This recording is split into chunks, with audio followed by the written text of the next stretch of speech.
Hello, my name is Lexi Swinson. I'm here to talk about the feasibility of equal pay in U.S. women's soccer. So, over the past century, women have been working vigorously to gain equality in wages.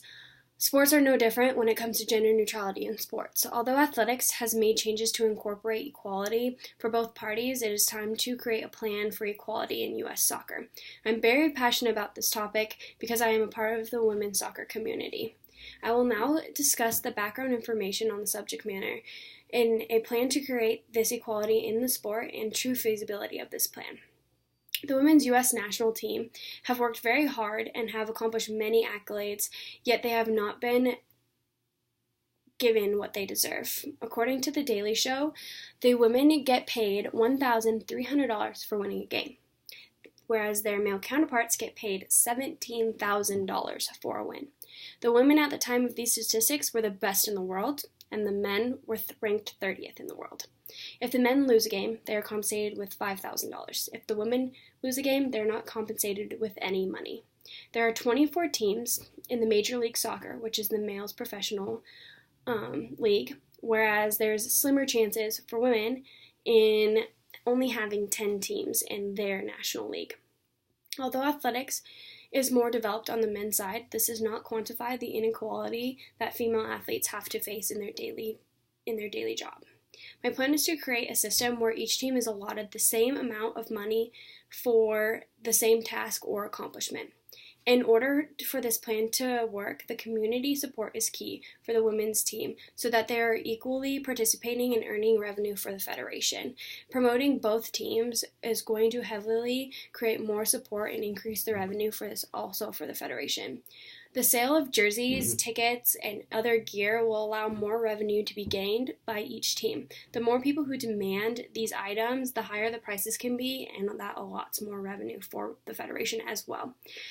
If something is sold at a women's game, that money should be put into a pot for the women to use, as well as if the men create revenue from their games, they use that money as well.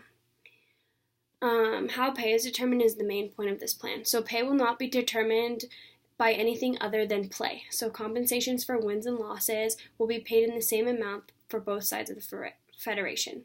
Bonuses will be given for appearances in World Cups and Olympic Games, in addition to winning games in those stages. There will be criteria to determine what is feasible for each team and for the federation as a whole. All men and women will be compensated equally for equal accomplishments, which could cause the men to take a pay cut to allow the raise in the women's pay just to make it equal.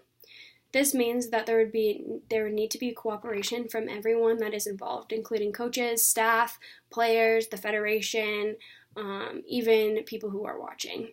This can lead the federation to have concerns for discrimination against men because they are taking a pay cut, yet it is only making things equal. The table has been laid out for there to be change by the current U.S. women's soccer team. Many of these players have done the heavy lifting in bringing this to the public attention. Economically, the federation would be asked to plan for better use of the revenue they gain. Raising ticket prices will only help increase the amount of money that they receive each year, and that will only allot for them to have more money to pay each team equally. Although both teams pay identical amounts, the federation has been around for a long time and have a historic way of paying out their players. The feasibility of this plan pertaining to the current generation is slim, but it will be more likely feasible with time and will be soon demanded by each and every women's player.